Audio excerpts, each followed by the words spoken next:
समाहर्ता बांका के आदेशोपरांत पुलिस थाना के 12 कांड में जब्त देसी शराब 151 लीटर और विदेशी शराब 3960 लीटर कुल 4110 लीटर शराब चांदन थाना परिसर में विनष्ट किया गया।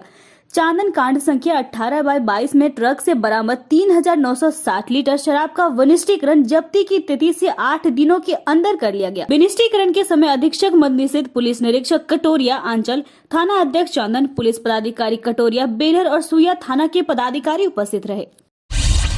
भारत रत्न स्वर कोकिला लता मंगेशकर के निधन पर शोक संवेदना प्रकट करने का सिलसिला लगातार जारी। भारत रत्न स्वर कोकिला लता मंगेशकर के निधन पर शोक संवेदना प्रकट करने का सिलसिला लगातार जारी है। इसी कड़ी में मंगलवार को भी प्रखंड क्षेत्र स्थित कौशल विकास केंद्र एंजल कंप्यूटर एजुकेशन सेंटर के प्रांगण में भी स्वर कोकिला को श्रद्धांजलि दी गई। संस्थान के डायरेक्टर कुमार चंदन ने शोक संवेदना प्रकट करते हुए कहा कि उनके निधन पर संगीत जगत सहित देश को अपूरणीय क्षति हुई है। 28 सितंबर 1929 को इंदौर में जन्मी लता मंगेशकर भारत की सबसे लोकप्रिय और आदरणीय गायिका थी। उनका 6 दशकों का कार्यकाल उपलब्धियों से भरा पड़ा है। लता जी ने लगभग 30 से ज्यादा भाषाओं में फिल्मी और गैर फिल्मी गाने गाए हैं, लेकिन उनकी पहचान भारतीय सिनेमा में एक पार्श्व गायिका के रूप में रही है। लता की जादुई आवाज के भारत के साथ साथ पूरी दुनिया में दीवाने हैं। लता मंगेशकर को भारत सरकार ने भारत रत्न से सम्मानित किया था। वह साक्षात सरस्वती की अवतार थी। उनके निधन के बाद देश की अनमोल धरोहर की क्षति हो गई है। परिसर में लता दीदी के तैलचित्र पर पुष्प अर्पित कर 2 मिनट का मौन रखा गया। इस अवसर पर प्रवेश झा, सुमित झा, रूप कुमार, श्रमीला टुनटुन, सामित मरांडी, रेखा हंसदा, शिवानी कुमारी, अंजलि कुमारी, गीता हंसदा, कोमल कुमारी सहित दर्जनों छात्र छात्राओं ने 2 मिनट का मौन रखकर उन्हें श्रद्धांजलि दी। काली मंदिर में वार्षिक भंडारा का हुआ आयोजन। क्षेत्र के सुप्रसिद्ध शक्तिपीठ लखपुरा गांव स्थित काली माता के पौराणिक मंदिर में सालाना वार्षिक भंडारा का पूजनोत्सव का आयोजन किया गया। इसको लेकर आसपास के गांव से ही सुबह से श्रद्धालु मां काली का पूजन करने पहुंचने लगे थे। वहीं पंजवारा भंडारा काली मंदिर परिसर में भी वार्षिक पूजनोत्सव का आयोजन किया गया, जहां बड़ी संख्या में श्रद्धालु पूजन एवं दर्शन करने पहुंचे। बताते चले कि लखपुरा और पंजवारा के काली मंदिर में भंडारा पूजन की सैकड़ों वर्ष पुरानी परंपरा रही है। माघ मास के शुक्ल पक्ष के प्रथम और अंतिम मंगलवार को प्रति वर्ष यहाँ पूजन उत्सव बड़ा ही धूमधाम से मनाया जाता है। सायंकाल में दोनों मंदिरों में बलि प्रदान की जाती है। मंदिर के बाहर मेले का आयोजन होता है एवं इसको लेकर पुलिस बल भी तैनात रहती है। बेलहर प्रखंड में दया क्लासेस चित्रसेन के द्वारा माध्यमिक परीक्षा 2022 में शामिल होने वाले छात्र छात्राओं का लिया गया जाँच परीक्षा। बेलहर प्रखंड में दया क्लासेस चित्रसेन के द्वारा माध्यमिक परीक्षा 2022 में शामिल होने वाले विद्यार्थियों की परीक्षा प्रखंड स्तरीय मध्य विद्यालय साहेबगंज एवं डाक बंगला बेलहर में आयोजित की गई। इस 1 दिवसीय परीक्षा कार्यक्रम का आयोजन मुखिया संघ के अध्यक्ष श्री रामानंद पंडित जी की उपस्थिति में की गई। इस कार्यक्रम को सफल बनाने के लिए एडमिशन क्लासेस के संचालक प्रदीप कुमार एवं डे क्लासेस की टीम भी उपस्थित थे। मध्य विद्यालय साहेबगंज में कुल 76 छात्रों ने भाग लिया एवं डाक बंगला बेलहर में 46 छात्रों ने भाग लिया, जिसमें से प्रथम, द्वितीय एवं तृतीय स्थान प्राप्त छात्रों को पुरस्कृत कर सम्मानित किया गया। कचहरी परिसर में भिड़े 2 पक्ष। मुजफ्फरपुर के कचहरी परिसर में 2 पक्षों के बीच मारपीट हो गई।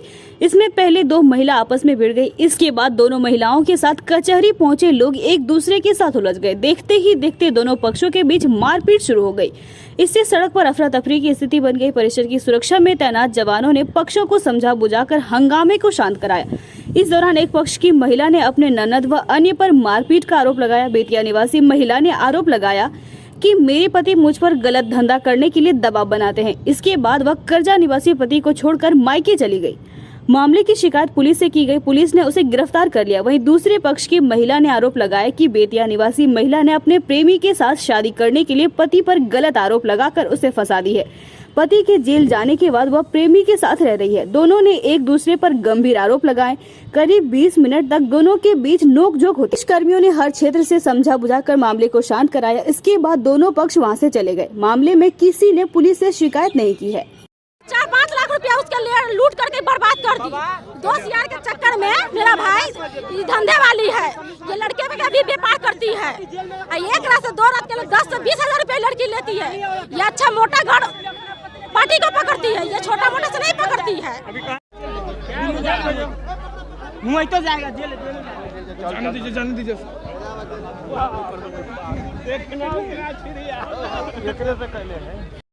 वो जो लड़का जेल गया है उसका पहिल का बीबी है, 3 गो बच्चा है। बताइए हम बहू कैसे होगा?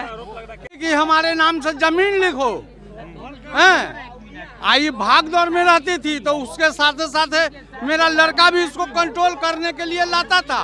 आई भाग पर आती थी हैं, लेकिन ये अपने नजदीकी नहीं रहा। उसको 1 लाख शिक्षकों को हटाए जाने की सूचना के बाद शिक्षक संघों में काफी आक्रोश व्याप्त है। इसको लेकर आर पार की लड़ाई लड़ेंगे शिक्षक संघ। शिक्षक नियोजन में फोल्डर की गड़बड़ी का है मामला, जिसको लेकर नीतीश कुमार ने कैबिनेट में फैसला लिया। शिक्षक नियोजन के इस गड़बड़ी को लेकर निगरानी में भी मामला चल रहा है, जिसको लेकर आज मुजफ्फरपुर के शिक्षा विभाग के स्थापना कार्यालय से सामने सरकार के खिलाफ जमकर नारेबाजी की। परिवर्तनकारी शिक्षक संघ के अध्यक्ष लखनलाल निषाद ने बताया कि शिक्षकों के साथ होने वाले अन्याय के खिलाफ संघ लगातार आंदोलन करती हुई आई है और इस लड़ाई को अंजाम तक ले जाते हुए शिक्षक अपने साथ होने वाले अन्याय से अगर कोई शिक्षक आहत होकर दम तोड़ता है तो उसे 302 तक के धाराओं के मुकदमे दायर करने का काम करेगी शिक्षक संघ। मामला शिक्षक नियोजन में बड़े पैमाने पर फर्जीवाड़ा, फर्जी प्रमाण पत्रों पर शिक्षक बनने जैसी कई गंभीर आरोप लगने के बाद सरकार ने निगरानी से जांच कराया, जिससे 1 लाख शिक्षकों का फोल्डर तो दिखाया ही नहीं गया। निगरानी के बार-बार कहने के बाद भी जाँच नहीं हो सका, जिसके बाद नीतीश कुमार ने कैबिनेट में फैसला लिया, जिसके विरोध में शिक्षक आंदोलन करने को मजबूर है। 1 लाख लगभग शिक्षकों का फोल्डर जमा नहीं किया गया और उसके लिए दोषी बताया जा रहा है शिक्षकों को। अभी मुख्यमंत्री जी का बैठक हुआ, उसमें ये लगभग ये स्पष्ट निर्णय है कि जिनका जमा नहीं हुआ है उनको बर्खास्त कर दिया जाए। सारांश इसका यही है। अब परेशानी इस बात की है कि हम जो शिक्षकगण हैं, जो हमारे 1 लाख शिक्षक जो इसमें आ रहे हैं, उन्होंने बार बार जब भी मांगा गया विभाग के द्वारा जांच के लिए बार बार अपना फोल्डर समर्पित किया, किंतु अभी रोस्टर मांगा जा रहा है। अब रोस्टर तो हमारी संपत्ति नहीं है, वो संपत्ति विभाग की है। विभाग ने क्या किया, नियोजन इकाई ने क्या किया, पंचायत सचिव ने क्या किया, कोई मर गया, कहीं आग लग गई, उसके जिम्मेवार तो हम नहीं है। हम कहाँ से ला करके दें? इसके लिए सरकार की नीति जिम्मेवार है, सरकार जिम्मेवार है और उसके लिए दोषी हमको मानना कहाँ तक जायज़ है? अगर हम दोषी हैं तो हमको सजा मिले। हम समीक्षा बैठक में माननीय मुख्यमंत्री जी और शिक्षा मंत्री जी ने कहा कि 1 लाख शिक्षकों का नौकरी जाना तय है। मेरा ये कहना है उन लोगों से कि 1 लाख शिक्षकों का नौकरी कैसे चला जाएगा? आपने विभिन्न नियोजन इकाइयों के अंतर्गत इनकी बहाली की है और नियोजन इकाई के पास इनके बहाली की कागजात है ना, तो आप नियोजन इकाई से कागज मांगेंगे ना। आपको जानकारी होगा कि पिछले माननीय उच्च न्यायालय के आदेश पर 4 साल से निगरानी जाँच चल रहा है और विभिन्न बार, लगभग दर्जनों बार हमने कागज दिया है इनको, लेकिन कागज ना तो निगरानी ठीक से जांच कर पा रही है। अभी आपको बीच में आप 6 महीना पहले सरकार ने एक पोर्टल जारी किया जिस पे शिक्षकों ने सर्टिफिकेट अपलोड किया, उसके बावजूद भी ये कह रहे हैं कि नौकरी चली जाएगी। अब कस्टोडियन नियोजन इकाई है तो शिक्षक कहाँ से कागज देंगे? माननीय शिक्षा मंत्री जी और माननीय मुख्यमंत्री जी, मैं आपसे आग्रह करता हूँ कि ऐसे वक्तव्य को वापस ले, नहीं तो हमारे शिक्षक हताहत होते हैं। अगर वो मरते हैं तो मैं आपके ऊपर 302 का मुकदमा जो है कि दायर करूंगा। परिवर्तनकारी प्रारंभिक शिक्षक संघ इसको दायर करेगा। आप 20 महीने पूर्व 2020 के ड्यूटी में तैनात होमगार्ड के जवानों को अभी तक नहीं मिला भुगतान। होमगार्ड के जवानों ने लिखित आवेदन देकर जिला अधिकारी से लगाई गुहार। आर्थिक तंगी से गुजर रहा उनका परिवार भूखमरी के हो सकते हैं शिकार।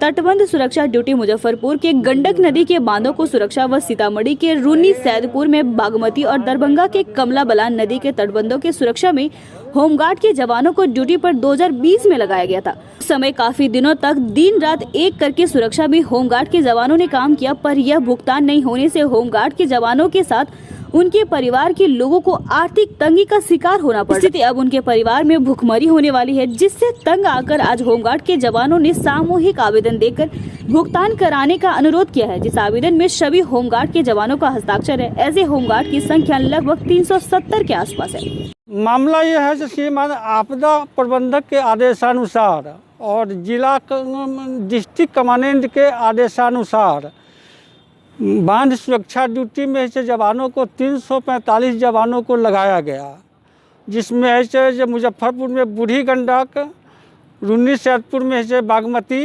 और दरभंगा में से कमला बलान, इतना दूरी तक ऐसे जवानों को ड्यूटी में लगाया गया। 20 माह बीत गया है, लेकिन आज तक किसी भी जवान को भुगतान अभी तक नहीं मिल पाया है। और इसी में जवान सब 2020 के पहले से कोरोना में से जूझा, कोरोना के बाद में है लोग ऐसे ड्यूटी किया, फिर ऐसे बाढ़ में लोग जूझ गया, फिर बीच में कोरोना, और इतना दिनों तक ऐसे माने आपदा प्रबंधक के क्या है हालत है, और जिला परिषद या कमांडेंट का जो अभी किसी भी जवान को भुगतान नहीं होने के कारण हमारे गरीबों का बहुत आर्थिक स्थिति खराब है। कितने महीने का बकाया है? भुगतान 4 महीने का बकाया है। बाढ़ में जो ड्यूटी किए थे? जी, बाढ़ में ड्यूटी के 4 महीना का भुगतान बाकी है। नहीं दिया गया? नहीं दिया गया है। क्या कहा जाता है? अभी तक तो कुछ नहीं है, लोग कहता है कि पैसा आएगा, लेकिन कब आएगा है से जब तक 20 महीना बीत गया, हम लोगों का धैर्य टूट चुका है। आज जिलाधिकारी को आवेदन देने के बाद अगर नहीं हुआ तो क्या करेंगे आगे? जिलाधिकारी के यहाँ आवेदन के बाद नहीं होता है तो फिर ऐसे हम लोग ऐसे मुख्यालय को भी सूचित करेंगे पटना, और अंतिम विकल्प होगा तो हम लोग न्यायालय में जाएंगे। ऐसे सोमवार को सरकारी पोखर की दाखिल खारिज का मामला स्वदेश वाणी में छिपने के बाद प्रखंड मुख्यालय सहित सिलजोरी, कोरिया, बेरनिया पंचायत की भू माफियाओं की नींद उड़ गई है। वहीं अंचल कार्यालय भी अब दाखिल खारिज करने में काफी सावधानी रख रही है। चौधरी बांध के दाखिल खारिज मामले की जांच के पहले चरण में जो बात सामने आई है वह और भी चौंकाने वाला है। अंचलाधिकारी प्रशांत सांडल्य ने बताया कि बांध का दाखिल खारिज 89-90 में ही किया गया है। उसकी अनदेखी करते हुए और बिना जमाबंदी का जांच किए पूर्व के अंचलाधिकारी ने वर्ष 19 में योजना के लिए अनापत्ति प्रमाण पत्र भी जारी कर दिया था। इतना ही नहीं, उसी अजीम शेख के नाम से चांदन मौजा सहित नावाडी मौजा में भी 89-90 में कई जमाबंदी का निर्माण हुआ है, जिसकी पंजी 2 में जमाबंदी सृजन का कोई कारण उल्लेखित नहीं है, जिससे साफ जाहिर होता है कि ऐसा जमाबंदी फर्जी केवल, फर्जी हुक्मनामा और फर्जी बंदोबस्ती के आधार पर बिना कोई जांच के ही किया गया, और उसी आधार पर आज तक रसीद निर्गत किया जा रहा है। ऐसी जमाबंदी की जानकारी कोई भी व्यक्ति अंचल कार्यालय को दे सकते हैं और सभी संदेही जमाबंदी की जांच कर उसे रद्द करने के लिए अपर समाहर्ता को भेजा जाएगा। सोमवार को स्वदेश वाणी में खबर छपने के बाद नावाडी के अविनाश सिन्हा एवं जदयू नेता रजत सिन्हा ने भी अपनी खतियानी जमीन का फर्जी जमाबंदी अजीम शेख के नाम गलत ढंग से कराने के मामले की जाँच कर कार्रवाई करते हुए उस फर्जी जमाबंदी को रद्द करने की मांग की है। एमएलसी चुनाव को लेकर आरजेडी समर्थित नेता ने शुरू किया जनसंपर्क। बिहार में जल्द एमएलसी का चुनाव होने जा रहा है। इसी क्रम में राष्ट्रीय जनता दल के समर्थित पार्टी पीसीआई के संजय यादव जी को बांका प्रक्षेत्र से लगभग फाइनल उम्मीदवार तय कर दिया गया है। वहीं इस रेस में शामिल बेलहर के पूर्व विधायक रामदेव यादव ने अपने खेमे के समर्थित उम्मीदवार को मजबूत बनाते हुए बेलहर विधानसभा क्षेत्र में सक्रिय हो गए हैं। इसी क्रम में आज चांदन प्रखंड क्षेत्र के इलाके में वे कार्यकर्ताओं के साथ बैठक कर लोगों को अपने प्रतिपक्ष नेता तेजस्वी यादव के नेतृत्व में एमएलसी चुनाव के प्रतिनिधि सीपीआई के पूर्व एमएलसी संजय यादव के प्रति वोट के लिए जनसंपर्क कर रहे हैं और त्रिस्तरीय पंचायत प्रतिनिधियों से जनसंपर्क कर वोट देने की अपील भी कर रहे हैं। इस मौके पर राजद के जिला अध्यक्ष अर्जुन ठाकुर, दक्षिणी चांदन क्षेत्र संख्या 21 से जिला परिषद शारदा देवी व आरजेडी प्रखंड अध्यक्ष चांदन के अशोक यादव, नव निर्वाचित मुखिया तुलसी रजक, चांदबारी सरपंच प्रतिनिधि शिवशंकर शर्मा, सुरेश यादव, समाज सेवी पवन यादव, वार्ड सदस्य संजय यादव, कुसुम जोरी, मुखिया प्रतिनिधि ब्रह्मदेव तुरी, देवराज दास, उप मुखिया मनोज यादव आदि के साथ दर्जनों वार्ड सदस्य एवं आरजेडी कार्यकर्ताओं के दर्जनों ग्रामीण मौजूद थे।